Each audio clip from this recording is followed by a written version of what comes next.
I know that we've got a lot of discussions going, and to me that is a real indication of the success of our conference so far. We unfortunately also do have a tight timeline, unfortunately. And so we'll be moving now into the second panel, which is concerning ensuring the safety of the sea lanes and the future of the maritime industry, more from the explicitly economical point of view. So I'd like to turn the time over again to you, Dr. Gresh, to introduce the panelists and lead the discussion. Thanks very much. Thanks very much. It's great to be back here for another round of what is, again, a distinguished panel. First, I have Mr. Koichiro Hayashi, the General Manager of the Research Group NYK Line, Mr. Henry Nuzum, President of Waterman Logistics, Rear Admiral Nancy Phillips, retired, the Administrator of the Department of Transportation's Maritime Administration, and Vice Minister Yoshimichi Terada, who's the Vice Minister for International Affairs at the Ministry of Land, Infrastructure, Transport, and Tourism. The first two speakers, Mr. Hayashi and Mr. Nuzum, will each speak for around 5-6 minutes or so, and then I'll ask Administrator Phillips and Vice Minister Terada to add some perhaps additional comments related to the presentations. Then I'll have a couple of questions. There are also some questions that were submitted online, and then hopefully we might have a couple minutes at the end to open up to questions from the audience. So that being said, Mr. Hayashi, the floor is yours. Okay. Okay, thank you very much.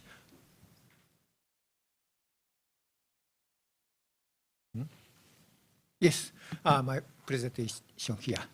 Good afternoon, everyone. My name is Koichiro Hayashi, Research Manager at NYK Line, a Japanese shipping company. Today, I'll present some views on supply chain security from the perspective of the maritime industry shipping company. I'm so excited to discuss this topic with my esteemed colleagues. Let's begin by examining China's growing influence in the maritime sector.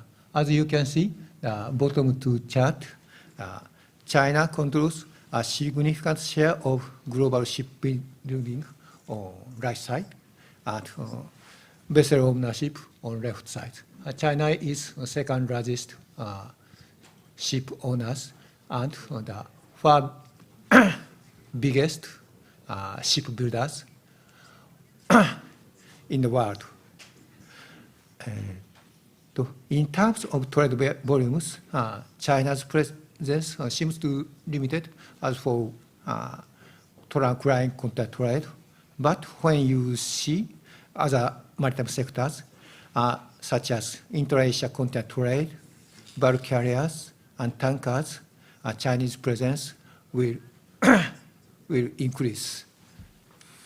This dominance has raised concern, particularly the possibility that China could leverage its maritime power as a geopolitical tool.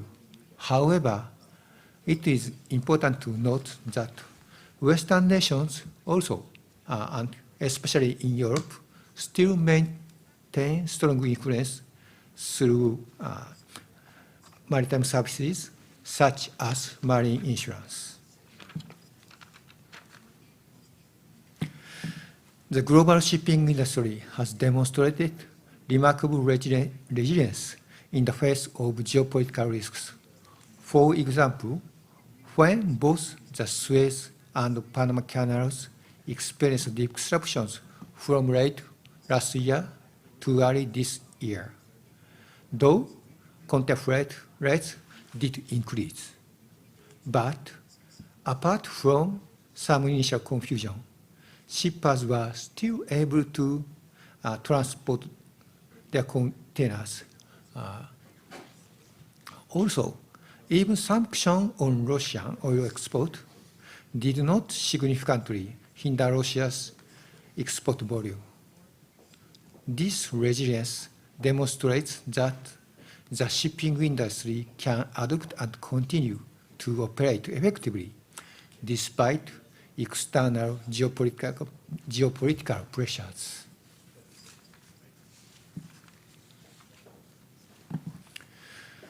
This resilience of the shipping industry comes from its nature as a unified global market with consistent rules. Shipping companies, regardless of their location, are driven by the same objectives: profit and efficiency. This allows capacities to be effectively relocated when geopolitical events disrupt normal operations. However, if this global market しかし、この世界市場が分断されれば、例えば運賃の乱高下があったり、安全性への懸念というものが生まれます。そして、脱炭素化への取り組みが低下してしまうということもあります。加えまして、西洋の影響力の低下にもつながりかねません。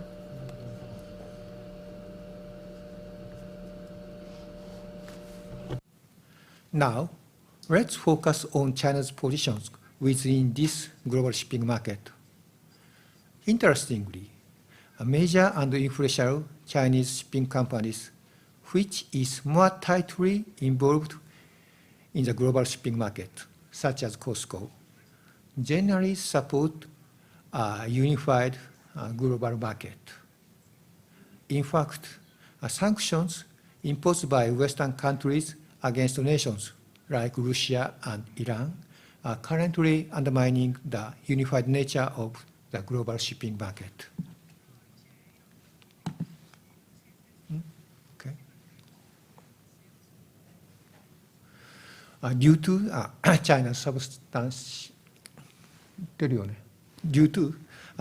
substantial presence, it is impossible to contain its presence, even if the West tried to use leverage maritime services such as marine insurance. Therefore, the West should not attempt to use shipping as a weapon, but instead focus on deterring China from doing so. For that purpose, the key is to promote the benefit of a unified market nature with unified rules in areas such as maritime safety and decarbonization. Support from emerging economies is essential in this endeavor.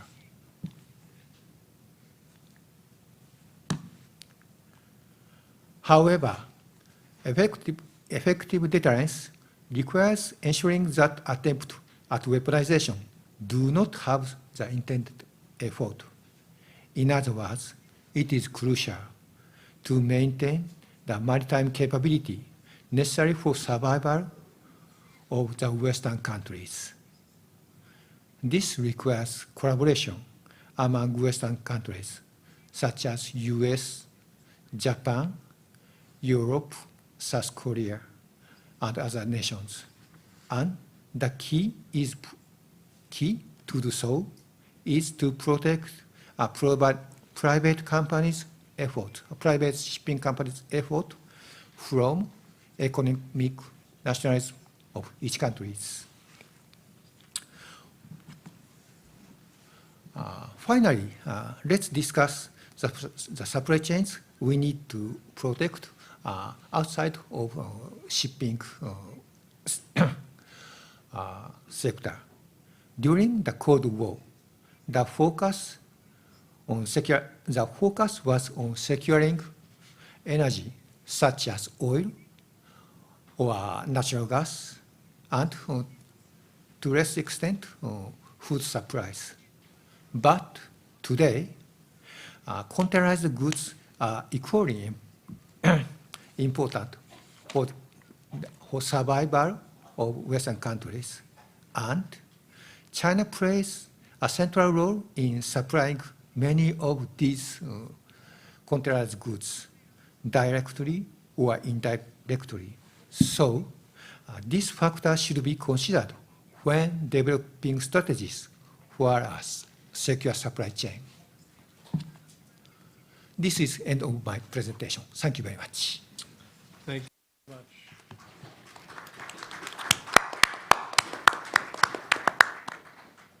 Mr. Nuzum.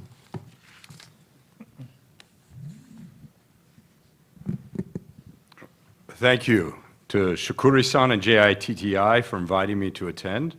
I'm honored to share the symposium with Ambassador Yamada, Administrator Phillips, Admiral Arguin, and the other esteemed guests. It brings me great pleasure to be on the panel with NYK, a global shipping leader with whom Waterman has partnered for 4 decades.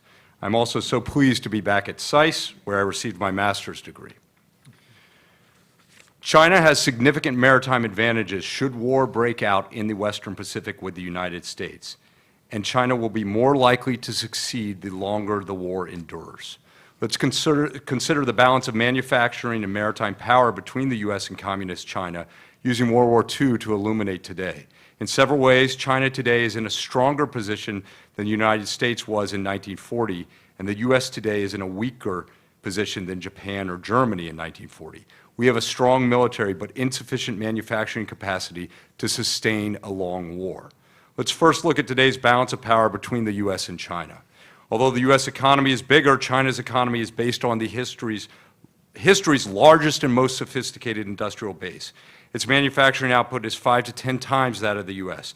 Despite all the advances in our cyber era, war remains an industrial struggle, and we've fallen far behind. As we examine shipping, the Gulf becomes truly alarming. China enjoys anywhere from a 40-to-1 to 100-to-1 advantage over the U.S. in terms of large commercial ships, depending on how you compare the fleets. China's shipbuilding advantage over the United States is mind-boggling. The Office of Naval Intelligence estimates that China has 230 times the shipbuilding capacity of the U.S.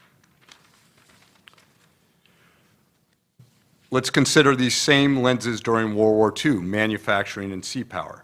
Leading into World War II, U.S. had approximately 40% of the globe's manufacturing capacity, similar to China's 32% today. The Allies together produced nearly 3 times as much steel as the Axis. Today, China produces half the world's steel and 5 times the U.S. and Japan combined. In 1939, the Allies had an approximate 3-to-1 advantage over the Axis in size of combined merchant fleet. Today, China dwarfs the U.S. Focusing on the most relevant manufacturing sector, shipyards, the U.S. had the greatest capacity prior to the war and expanded it rapidly during World War II. The U.S. launched 15 times the number of merchants as Japan during the war. In contrast, China's advantage in yard capacity today is even greater than that of the U.S. in the 40s. What did these pre-war advantages, which only grew during the war, portend for the U.S. and allies? Despite the large lead the Allies had in merchant shipping at the beginning of the war, Germany realized that its U-boats might sever England from its colonies in the U.S. In 40 and 41, Germany sunk substantially more tonnage than the Allies built. In 42, new buildings and sinkings were nearly even. From 43 to 45, Allied new builds, combined with better air cover and escorts, overwhelmed the U-boats. In contrast, the U.S. submarine fleet succeeded against Japan. After a slow start in 42, U.S. subs sunk 6 times the amount of merchants in 44, starving Japan of imports, meaning it could no longer replace lost ships. The Imperial Navy had so little fuel that it had to severely limit its operations. In both the Atlantic and the Pacific theaters, Allied manufacturing might, and especially American, eventually swamped the early stunning conquests by the Axis, with the tide really reversing in 1943. Sealift saved England and transformed it into a bastion from which we supplied Russia, bombed Germany, and liberated Europe. In contrast, Japan's economy withered by 1944 due to its inability to protect its sealift. Let's turn back to today. War always lasts longer than optimistic belligerents imagine, with merchant fleets inevitably ferrying raw materials to arsenals on the home front and weapons to the theater. Eventually, each power, the U.S. much sooner than China, must replace sunken tonnage dependent on shipyards. But China enjoys a much greater advantage in merchant shipping than the Allies in World War II. This gap is exacerbated by Pacific geography. As a diminutive U.S. fleet must cover thousands of miles, and a massive Chinese fleet only a few hundred. Even in wartime overdrive, U.S. yards might only muster 1 to 2 dozen new merchants per year, while China can produce over 1,000. Unless we change, a shooting war will cripple our sea lift and strand our deployed Pacific forces. In contrast, China could easily replace several hundred merchants per year, matching the rate of Allied losses to the German Navy in World War II. Of course, the Chinese shipyard overmatch means that it will be able to replace a couple hundred naval combatants annually, while the U.S. will struggle to build a few dozen. The U.S. is a teetering sea power, a strong navy concealing a rickety foundation, and woefully unprepared for a long war with China. While we must dramatically increase the American merchant fleet and yard capacity, the Gulf with China is so vast that the only hope to properly narrow this gap is an industrial merchant marine and shipbuilding policy with Japan and/or South Korea, whose robust combined yard capacity is over half of China's, and whose merchant fleets are much larger than ours. Imagine AUKUS, but for shipyards and merchant shipping, and at a much greater scale. Through such a program, we could, within a few years, produce several dozen merchants a year, primarily in our ally yards, but gradually shifting to American yards as domestic capacity increases. These ships would be U.S. flagged and U.S. crewed to ensure a much larger commercial fleet of steadfast loyalty. We might reach 500 to 1,000 merchants in less than a decade, substantially increase our yard capacity, and forge relationships to harness the large industries of Japan and Korea, offering potential wartime capacity close to that of China. The annual cost would be less than 1% of our defense budget. That concludes my comments. I look forward to the discussion. Thank you. Thanks very much. Perhaps now invite Administrator Phillips for your additional comments or remarks. Thank you. So we are talking about China. We had an interesting conversation about this earlier. I think I will just mention a few things to set a stage here, and it will certainly capitalize on some of what Henry has said to us a few minutes ago. So under the Merchant Marine Act of 1936, which we tend to view as the Magna Carta of maritime policy in this country and law, a specific phrasing exists that says that a substantial part of U.S. international commerce, and I am paraphrasing, and domestic commerce will be carried by vessels manufactured in the U.S., manned by U.S. mariners, and owned by U.S. companies, in essence. We are there with the domestic under the Jones Act. I was just speaking about Jones Act at the break, briefly. But for our U.S. international, U.S.-owned, U.S.-flagged, U.S.-manned, internationally trading, commercially operated vessels, less than 2% of our commerce is carried in that way. So that is hardly a substantial part. It is closer to Mr. Nuzum's description of diminutive. I haven't heard that used before, but it applies in this case. So that is where we are, ladies and gentlemen, and the fleet that we have is essentially what our authorities and appropriations authorize us to have, and it is largely focused on Department of Defense needs. So this challenge for us as a nation is how to expand our economic security, which is part of MARAD's role to foster, promote, and develop the maritime industry to ensure our nation's national security and economic security needs are met, how to expand that economic security piece if we want to make a difference. Many of you have probably heard our Secretary of the Navy, Carlos Del Toro, who's a colleague of mine from my Navy days, discuss his Maritime Statecraft initiative. Many of his ideas and concepts, I would say, have some at least bearing on some of the things Mr. Nuzum has suggested. We may address them in some of the questions. And I would also say that the Maritime Administration is now deeply engaged in crafting a maritime strategy, which we have been directed to do by Congress, to address some of these challenges. And we're just yesterday meeting with our fellow entities and agencies that are involved in this process and having this exact conversation about the economic security piece and what that means. So we can talk more about the challenges we are up against, the support of China's shipbuilding as state-owned enterprises, and the vast mismatch that we are dealing with a piece at a time. But I do think you should just to set the stage for where we are in the U.S. in this context, I offer just a few brief additional remarks. So thank you very much, and I will yield the floor, sir.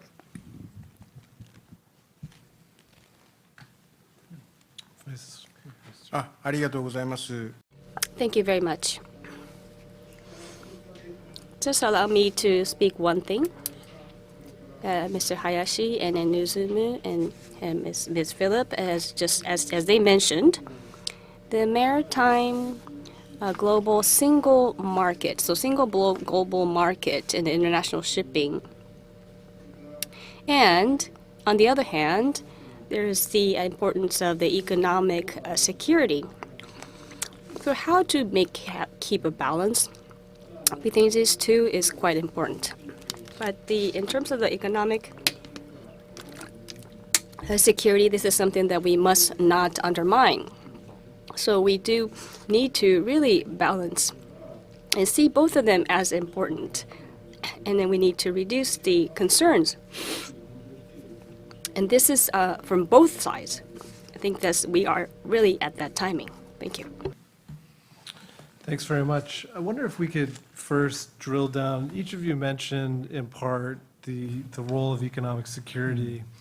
So I'm wondering if, as we know in Japan, they passed in 2022 the economic security law. So I'd be curious to see kind of your thoughts and thinking. It's been about 2 years. How successful has that been, and what more needs to be done? And then to my American colleagues, Mr. Nuzum and Administrator Phillips, you mentioned as well that the United States is thinking more and more about that. What are the areas that really need emphasis and prioritization in the here and now? So we can go down the line, Mr. Hayashi and Mr. Nuzum, and so on and so forth. Okay. What is the question for me? So the economic security law that Japan passed in 2022. How do you view that in terms of its success, but also what more does Japan need to be thinking about in terms of economic security? What are there elements or components that are still missing from that 2022 law? Okay, I think the economic security law in 2022 have not impacted Japanese international shipping company strongly. So maybe in order to expand some the economic securities, as I explained in my presentation, we need to, how do I say, we need to discuss international collaboration framework. Because basically international shipping is carried by private company, private sectors, and so the collaboration among private company is a key for that purpose. Of course, every country has economic nationalism, which is closely related to the how do I say economic security sentiment. But if we want to build some kind of capability through international collaboration, I think the collaboration framework is required, and that framework have to some extent prevent from the direct interruption from national economic nationalism. Thanks very much. I think it's how does this 2022 economic security law in Japan impact cooperation? You could go there, sure. I'm not familiar with law in particular, but Japan is our most important global ally due to its location, the size of its economy, its military might, shared values, and shared history. And as I alluded to in my comments, it remains a great sea power because of its current fleet and its manufacturing capacity. Anecdotally, I can compare the company I run with the company Hayashi-san works for. Waterman has 10 vessels trading internationally.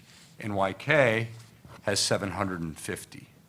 NYK's fleet, one Japanese company, albeit NYK's, I believe, the second largest shipping company in the world behind Maersk, is several times as large as the entire U.S. flag international trading fleet. So we could not ask for, the circumstances are ideal for deeper maritime cooperation to kickstart our own industry and our own fleet. And I really think the AUKUS model with the UK and the US and Australia and building nuclear submarines is a good model, but it can be much faster and it should be much easier to attain because the technology is simpler and we're dealing with conventional powered ships. Thanks very much, Minister Phillips. And perhaps, part of the question too is very much not necessarily, certainly for our Japanese colleagues, the Economic Security Law of 2022, but I'm curious too about the U.S. perspective related to our own economic security, what the thinking is there, and what the emphasis and prioritization needs to be from, for example, the Maritime Administration. So remember, I'm the foster, promote, and develop and not regulatory agency.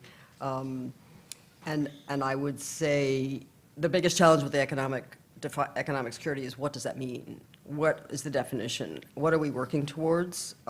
What outcome would we like to see there? And particularly when you're talking about a maritime industry that can support those needs and fully encompassing shipbuilding, ship maintenance, ship repair, all the mariners that go with it, all the ancillary supporting functions and other businesses that would be needed to do all that, plus shippers and carriers. What does that look like? And that, I think, gets to the challenge. And then what is the incentive to go there, which is even a bigger challenge.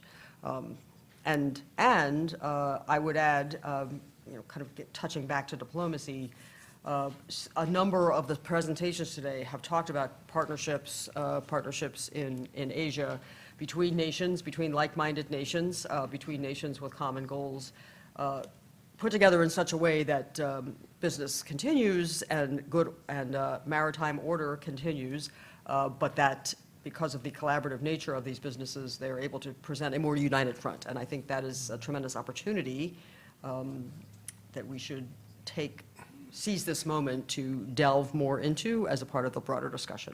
So, thank you. Thanks very much. Vice Minister.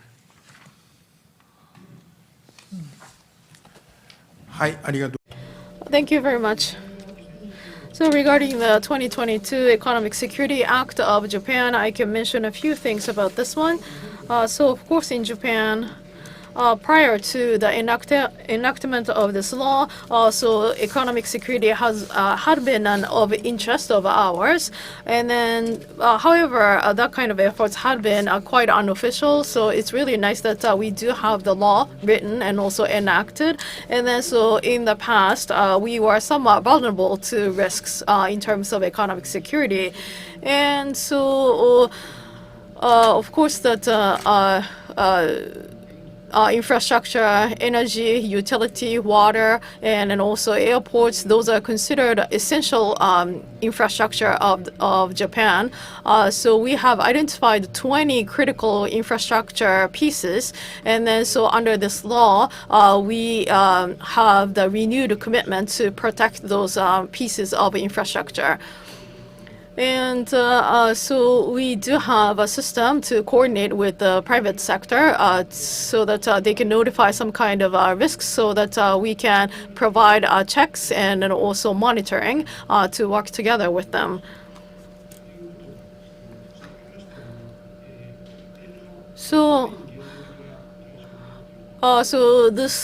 these are critical infrastructure domains are quite limited, and then also our provision of checks may be a little bit limited. However, so economic security discussions are still ongoing, and we have expanded the act. And so when it comes to freight going through ports, so this aspect has been now identified as a critical infrastructure in Japan.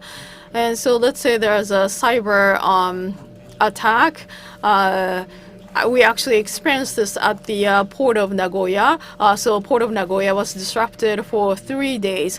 And then so at that time, we didn't identify freight going through ports. We didn't identify that as a critical vulnerability under cybersecurity domain. And then so now we revisited that, and then now we have been working to enhance and also expand our 2022 economic security law as well. Thanks very much. You mentioned the cyber piece. I wonder if we could talk briefly about the role of emerging technologies, artificial intelligence. Perhaps Mr. Hayashi, Mr. Nuzum, since you're in the logistics and supply chain, certainly business, to talk a little bit about what you're doing, what you're seeing, what's being incorporated currently. Are there new types of models that are being adopted? So if you could speak to the new kind of emerging technologies and how they're changing or influencing, shipping today. Okay. As for the international shipping, I'd like to comment on 2 areas. One is zero emission propulsion of the commercial ships, and the other is the autonomous ships. The first one, the zero emission fuels.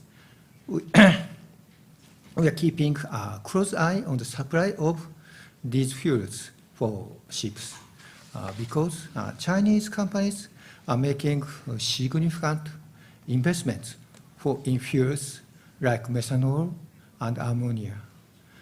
These efforts are not be as visible as their Western counterpart because these Chinese companies made less proactive information disclosure.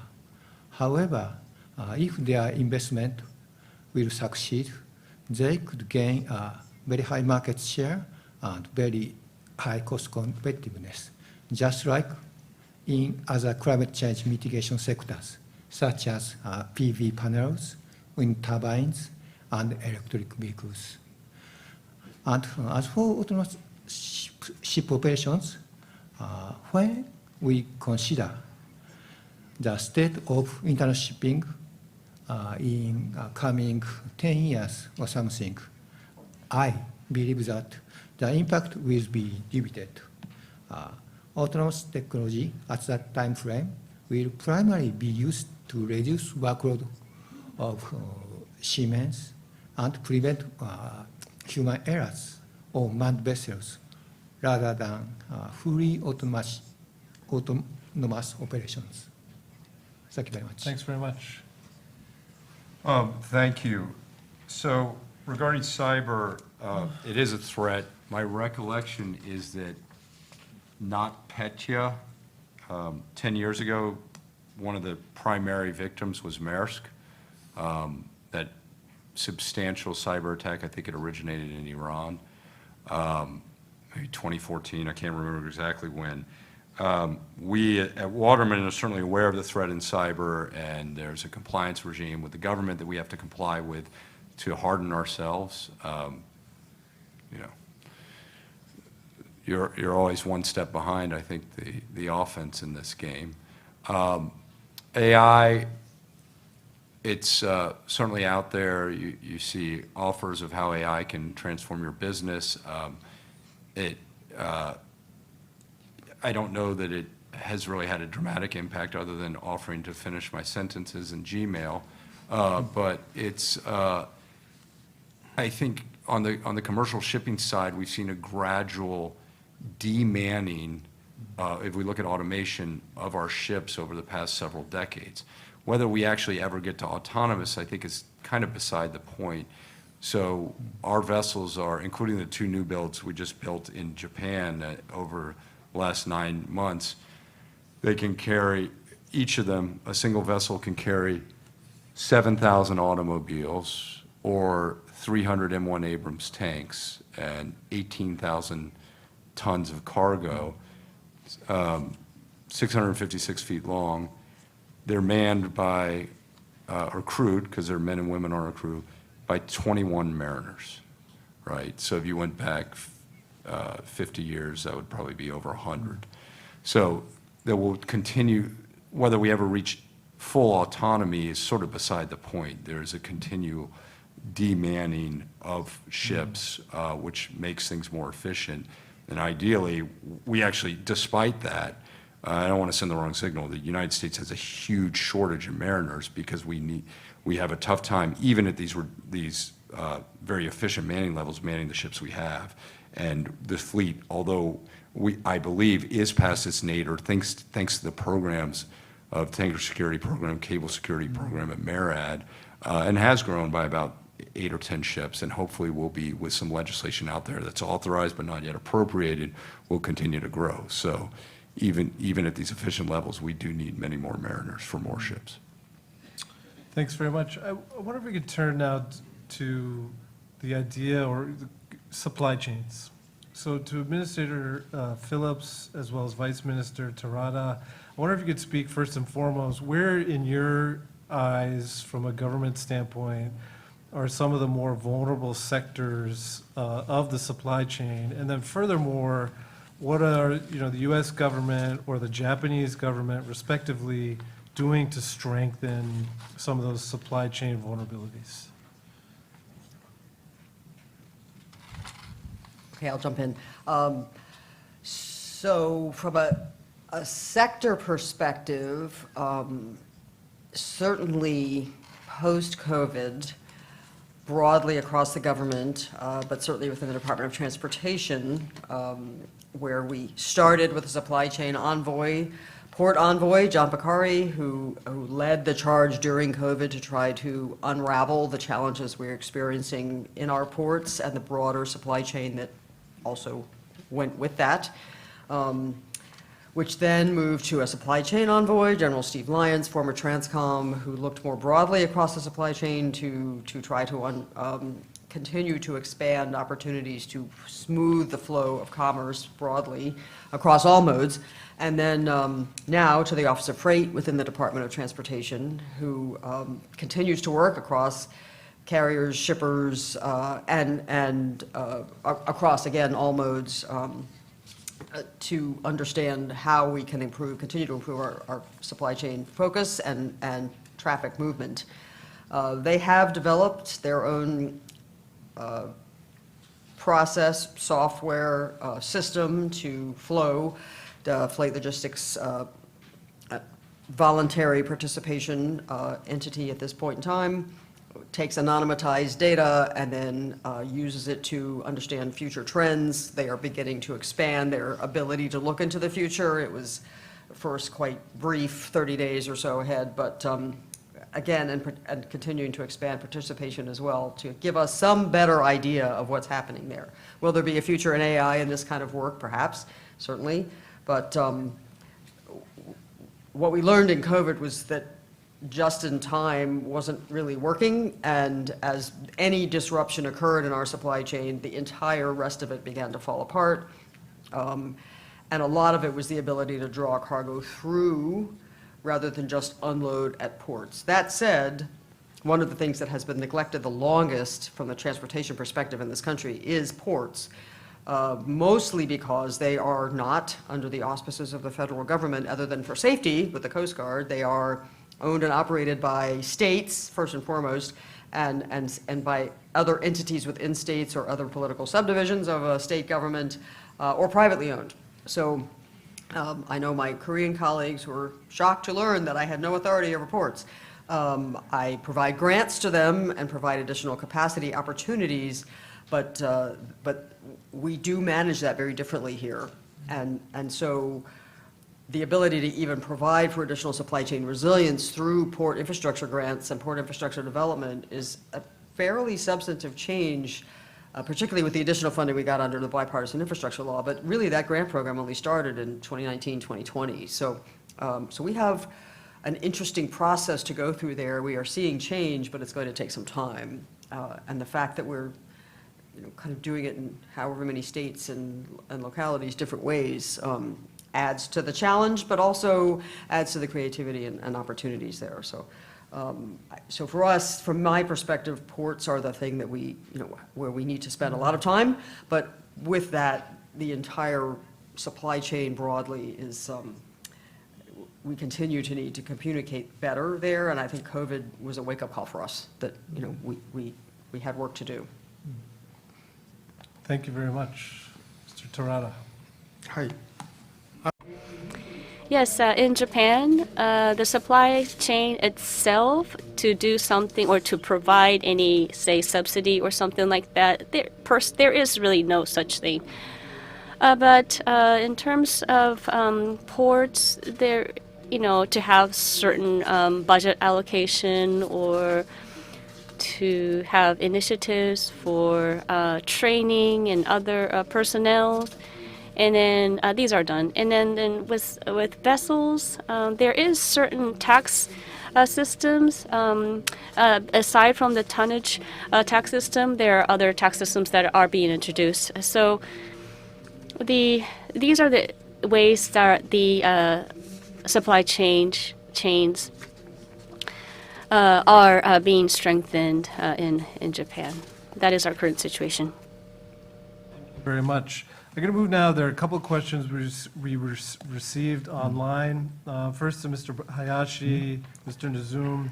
Given the increasing geopolitical tensions and potential fragmentation of the global maritime market, how is the private sector preparing to ensure the resilience of its operations, particularly in the event of disruptions to key shipping lanes or supply chains?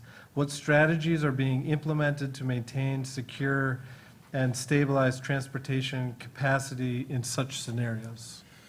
Okay, that is question. That is very good question. And from the perspective of the private shipping company, the question may be answered in my presentation. In specific, if a specific shipping lane became available, vessels will avoid these areas. And this will lead to tighter capacity and resulting in a surge in freight rates. Some shipping companies that can navigate those lanes for some reasons, some political or other reasons, that these companies can take a shortcut amid the skyrocketing freight rates, allowing them to earn a premium. And other shipping companies will use the shipping route, not using that shipping, that conflict zone. But as I explained, for Panama and Suez Canal case, that would have a catastrophic impact for the international shipping. But the international shipping was successful to provide sustainable service during that service disruption. And this is the for shipping service perspective. And in terms of disruptions to supply chains for other shipping services than shipping itself, shipping companies are trying to mitigate risks by diversifying their procurement. These companies are looking to spread out their sourcing to reduce their vulnerabilities to any single point of failure. Thanks very much. Thank you. So, look, this is already happening, the fragmentation of the global maritime market. You know, a primitive militia, the Houthis, have significantly constrained transit through the Red Sea and the Bab el-Mandeb. Which has interrupted a general trend of the past few decades, which is a much more horizontally integrated global shipping industry where, like many heavy industry products and services, many countries have allowed their, including the United States, allowed their own potential to atrophy as they seek the most efficient, lowest cost alternative. That works well in peacetime for efficiency, for low cost, for lowering consumer costs, for constraining inflation. It does not work well in times of disruption like COVID or, God forbid, a war, when sovereignty and the people and states that control the tonnage and that have come to dominate the tonnage may decide they don't want to give you any more access. And so you're isolated and stranded, which is particularly important for a country like the United States, which has so much trade across the two oceans. So I think, you know, it's hard to reverse this, but there are some from an American perspective, we have to reverse what we have done and adopt a policy such as that of Japan, which is to maintain a strong merchant marine and shipbuilding base so that we have a level of autonomy. It will cost something, but it actually is a mere fraction. Probably we could quadruple, quintuple our merchant marine with probably adding 1% to the defense budget, which is under $10 billion a year. Thanks very much. I have a second two-part question for Mr. Terada and Administrator Phillips, coming from online. What is the single most critical infrastructure that must be developed and delivered to secure capacity growth and supply chain security? And the second part of that is recent maritime domains have been drastically changing in terms of space domain integration, looming overall cargo volume due to further global growth, national sovereign claim issues in the South China Sea, malfunctions in important international canals, etc. Which organization should take the lead in this initiative, and how can they do it? A very easy question, to say the least. はい、ありがとうございます。 Thank you. So in terms of the first question, of course, the critical infrastructure such as ports and vessels themselves, it really depends on the definition of the infrastructure, but it really is the seafarers, the people who we need to protect. It is really hard to really put an order in which what is the most important, but what I want to really pay attention to is the shipbuilding. The shipbuilding itself, the business, just like in Japan, but also China, South Korea, really are growing their business in this area. So of course shipbuilding and then also maintenance and also repair. So although it should be distributed to among other many countries, not just solely rely on a few limited countries, so far it has been just an okay, has not been an issue, but there is a possibility that solely relying on only a few countries might be a big issue in the future. And also who is taking the lead in this shipping domain. I don't think we can pick one lead in this area because it is very difficult to address. So I think that that is why cooperation among countries and then also international organizations should take the lead so that we can work together. So we need to involve, for example, ship owners and also other stakeholders to work together as well. US, Japan, between the United States and Japan, we do have common or shared visions and also values. So not just a country-to-country conversation, but United States and Japan maybe can take the lead to engage with other countries so that more and more countries can engage in this shipping domain. Thank you. Mr. Phillips, do you have anything to add? Thank you, I do. I certainly agree with the people comment. I started with people deliberately because I think that ultimately it is an outcome that will lead us to success in many other ways. Certainly shipbuilding and port infrastructure as well. Shipbuilding, of course, including maintenance and repair, are critical. I would like to add cyber to that. While the domain of cyber control and regulation within our ports and waterways falls largely to Admiral Arguin and his team and the Coast Guard, there is much there that we do not yet know. We are vulnerable. This year in February of 2024, the Biden administration rolled out a series of cybersecurity initiatives, most of which provided additional capacity to the Coast Guard, regulatory authority, and other authorities. But then now they have to give them the capacity to do it, right? So, and then more broadly, we are all learning together of the many challenges in that realm, and many times we learn the hard way. So this is yet another domain that has to be understood, that our practitioner and our skill levels continue to increase, and that we get ahead of situations rather than reacting to them. And as for the international organizations and initiatives, wow, there are so many. So I defer to my international policy colleagues there, but certainly a collaborative approach will work best. We have seen IMO get engaged in many things.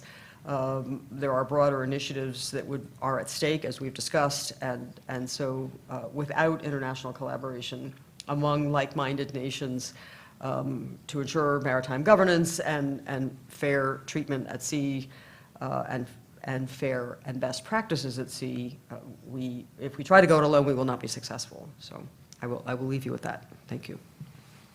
Great. Well, we have a couple of minutes for maybe one question, two questions from the audience.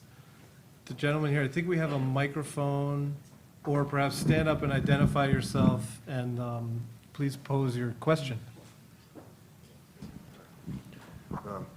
Dave Armstrong, no affiliation. You heard from Admiral Phillips about the Jones Act and how the American ship firms and shipping was really not very competitive in the international market and protected from competition in the domestic market for more than a century by this law. So I'm wondering, in Japan, do they have an equivalent law that requires shipping between Japanese ports to be in Japanese-made, owned, crewed, and flagged ships? Or does Japan also allow foreign competition, foreign ships to carry goods between Japanese ports? Thank you.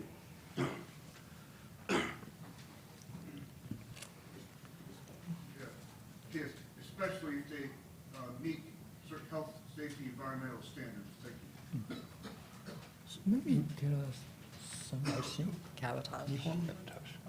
アメリカの船籍について日本 So are you talking about U.S. flagged ships to be maintained and also maybe repaired at the Japanese ports or shipyards? Is that your question? No, I'm saying, do the ships that travel between Japanese ports, say, for example, Sapporo to Nara or Kagoshima, do they have to be Japanese-made, owned, flagged, and crewed, similar to the Jones Act ships in the United States being American-made, owned, crewed, flagged between American ports? Cabotage. Foreign Cabotage. ships the term. allowed to take goods between Japanese ports? 日本のカボタージュ規制について、日本も Are you asking about regulations on cabotage? So we do have the same or similar cabotage regulations like any other countries.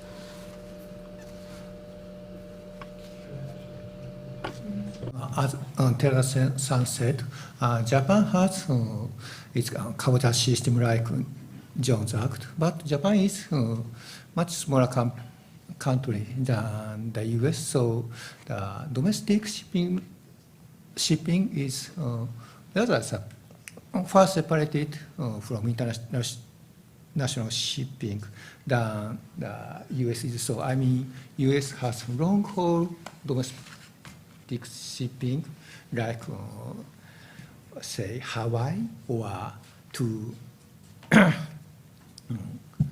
from Atlantic or to Pacific or something. So, but that's a different situation in Japan. Maybe that's how cabotage impact for both countries' shipping. Fantastic. Well, unfortunately, we're out of time. I know we could continue the conversation longer. I know I certainly learned a lot today. Please join me in thanking our distinguished panelists for an enriching and enlightening discussion.